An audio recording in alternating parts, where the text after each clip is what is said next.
আমরা চলে এসেছি দীঘার মন্দিরমণিতে। এই যে হোটেলগুলো দেখা যাচ্ছে বাঁশের মানে কাঠের। আমরা তো নেমে পড়েছি এই যে দীঘার মন্দিরমণি। এখানে সেই পানি এই সাইডটা চলে গেল দীঘার দিকে, আর এটা পানি সমুদ্র এই সাইডটা কলকাতার দিকে চলে গেল। এই হচ্ছে কথা।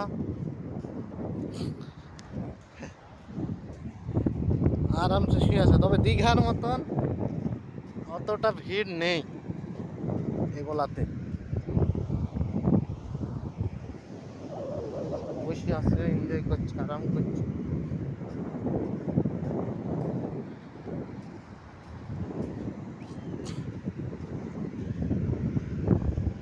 প্রায় 30-40 কিলোমিটার আমরা চলে এসেছি নিউ দীঘা থেকে।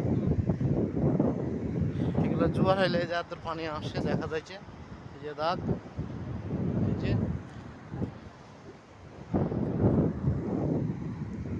আমরা পানিতে নামবো, অবশ্যই নামবো। পাটা গুটিলেই তো এখানে আমরা গা ধোবো না, পানিতে নামবো।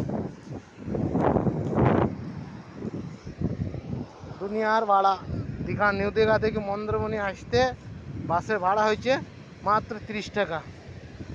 আর অটোওয়ালারা 4 জন আসবো, ঘুরিয়ে নিয়ে যাবে। 1500 চাই বসে আছে।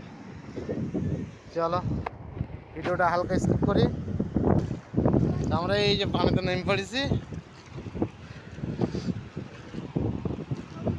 তবে দীঘার মতন অত ভিড় নেই।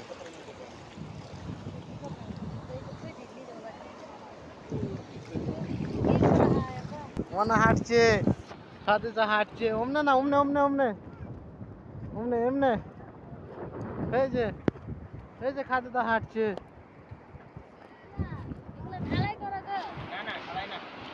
কি ঢালাই করা? এই যে খাতে তো হাঁটছে, খাতে তো হাঁটছে। আরে মানে হাঁটছে রে।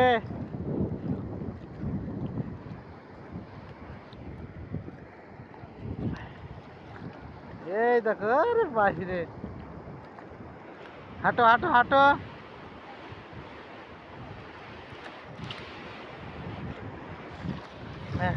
এইটা লেসা, আবার এইটা উচ্চ রে।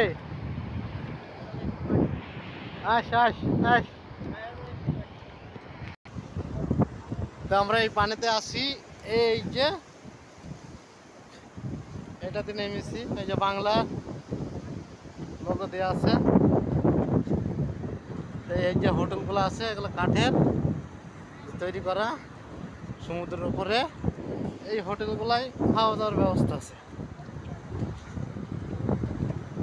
আর মেন মেন রেস্টুরেন্ট তো আছেই, তাছাড়া থাকার জায়গা তো সেটা আলাদা আছে। এগুলো নর্মালি খাওয়ার জায়গা, যাকে বলা হয় ফুটপেতের খাওয়ার জায়গা। কম দামে পেট পুজো করা। যত দূরে যাই শুধু এরকমই, বলার তো কিছু নাই। তো আমরা অনেকটা হাঁটা হয়ে গেল পানির ধারে ধারে।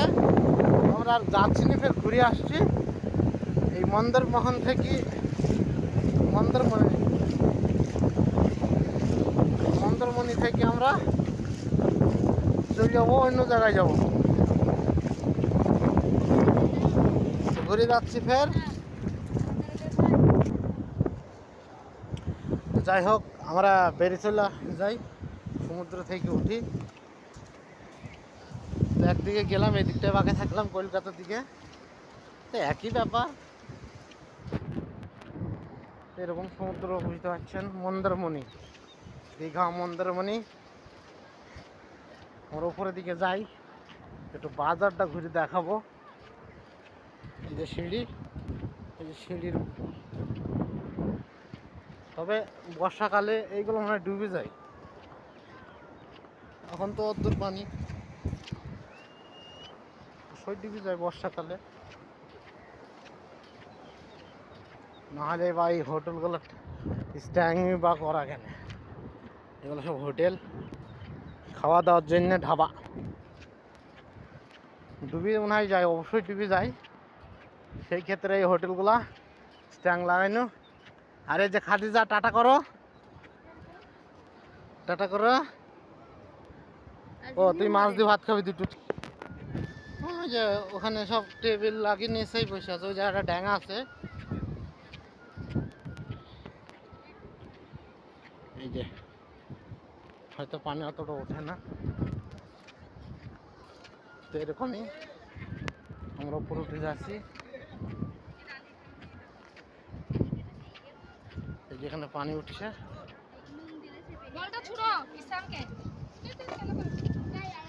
ঝড় উঠছে যাকে বলা হয়।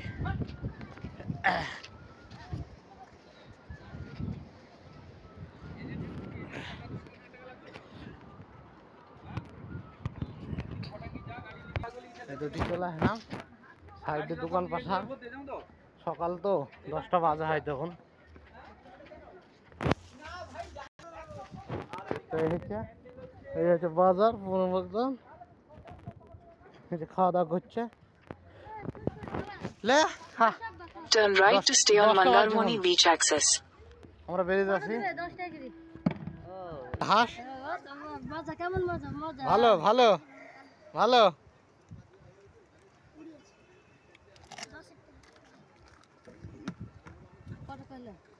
40 টাকা, সুরসুড়িও 10 টাকা। শহর বলে সব থেকে দাম বেশি। বল কেমন শান্তি? হ্যাঁ কেমন শান্তি? তাহলে একটু হাট।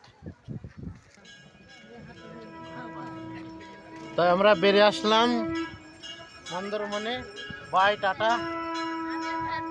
এখন আমরা যাবো শোলা ব্রিজ। এটা মন্দির। এইদিকে রাস্তাটা কমনে যাবে দাদা একটু বলে দেন। দীঘা চলে যাবে, তার আগে কিছু পড়বে দীঘার আগে? কাশপুর, শঙ্করপুর, তারপরে ওই দীঘা, নিউ দীঘা। ও তো হয়ে গেল।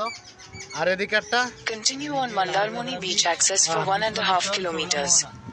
আচ্ছা, আর কিছু নাই না?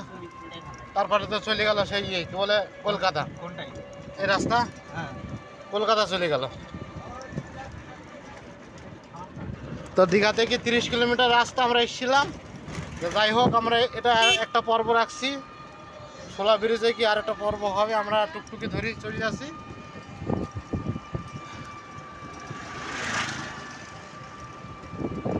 চাওলা, ওই মোড়টার নাম কি বেশ? চাউলখোলা থেকে 9 কিলোমিটার এখানে আসতে। অটো ভাড়া 150 টাকা। এখন যাচ্ছি 10 কিলোমিটার। না না, সেটা কথা না, আমরা এসছি। অটো ভাড়া 150 টাকা নিছে। আর যদি ই গাড়ি আসতাম, কি বলে অটো, ওই বাজাজ অটোগুলা, বাজাজ অটোগুলা নিলে 120 টাকা নিত। আমরা টুকটুকি এসছি, রিজার্ভ করে 150 টাকা নিচ্ছে। এখন তো আমরা অন্য জায়গায় যাচ্ছি। তো ওখান থেকে নিউ দীঘা থেকে বাস ডাইরেক্ট পাওয়া যাবে চাওলাখোলা পর্যন্ত। চাওলাখোলা থেকে ডান সাইডে অটো ধরে চলে আসতে হবে। আর যাই আছে এখানকার, তবে পার্কের মতন প্রতিটা রেস্টুরেন্ট, হোটেলগুলো প্রতিটা হোটেল পার্কের মতনই। যেহেতু আমরা হোটেল এখানে নেই, আমরা খালি অনলি ঘুরতে এসেছি। তো ভিডিওটা এখান থেকে শেষ করছি। পরে ভিডিও হবে, এরপরে যখন যাব, যেখানে যাব সেখান থেকে ভিডিও ফের করবো। সবাই ভালো থাকেন, সুস্থ থাকুন, টাটা।